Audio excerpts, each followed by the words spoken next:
من القرارات اللي جا بها المجلس الوزاري يوم الأحد قرار تعديل القانون التنظيمي الخاص بالأحزاب السياسية. على حساب داكشي اللي جا في البلاغ ديال الديوان الملكي، التوجه الآن غيمشي لأننا نبسطوا المسطرة ديال تأسيس الأحزاب السياسية خصوصا بالنسبة للشباب. أي أن ديك الشروط والتعقيدات اللي كاينة دابا ما غتبقاش. ولكن في نظري يا الإخوان، المعضلة في المغرب راه ماشي هي معضلة تأسيس الأحزاب، بمعنى ماشي هذا هو المشكل. هذا في نظري غير تعويم للنقاش في المغرب.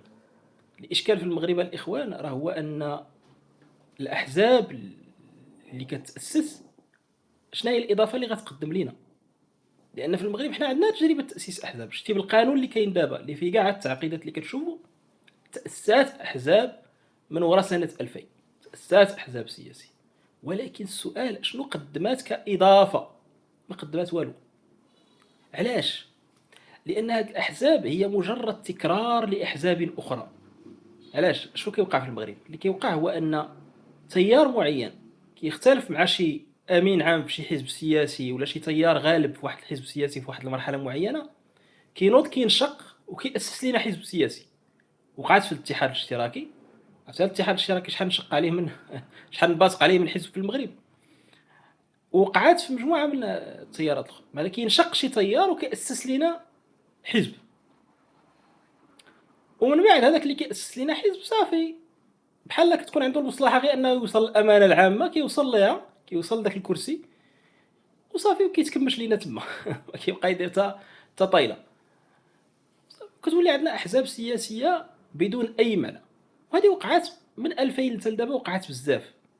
اذا تاسيس احزاب سياسيه اخرى راه ما غيوصلنا حتى شي نتيجه. انا في نظري راه الحل في نظري يا الاخوان هو ان الاحزاب السياسيه الموجوده حاليا اصلا، هذه اللي كاينه، تندمج مع بعضياتها. بمعنى الأحزاب المحافظة اللي كتشترك في القيم، في الدفاع على القيم المحافظة اليوم في المغرب، خاصها تشترك مع بعضياتها. يختلفوا التيارات اللي فيها ولا يتفقوا يتقاتلوا مع بعضياتهم وسط الحزب. ونفس الحاجة بالنسبة لليسار، يا خويا انضموا لحزب سياسي واحد، اختلفوا ولا اتفقوا، المهم تناحروا مع بعضياتكم وسط الحزب السياسي، ناقشوا، ناضلوا. علاش هو كاين شي حاجه سميتها النضال السياسي؟ اساسا باش الانسان يبدا النضال داخل الحزب ديالو، بعدا قبل ما يبدا يناضل ضد الدوله، يناضل ضد داك الحزب اللي هو فيه. وفاي مع الاسف ما عندناش هذه العقليه، وهذه العقليه اللي ما عندناش اش كتخلي الواحد يدير فوقاش ما اختلف مع شي امين عام مثلا في شي حزب سياسي معين، ينوض ياسس لك حزب واحد اخر. هذا المشهد بلقل لنا الحياه السياسيه في المغرب، ولا عندنا اكثر من 40 حزب. وشنو هي الفائده؟ والو. اذا لاش غنأسسوا احزاب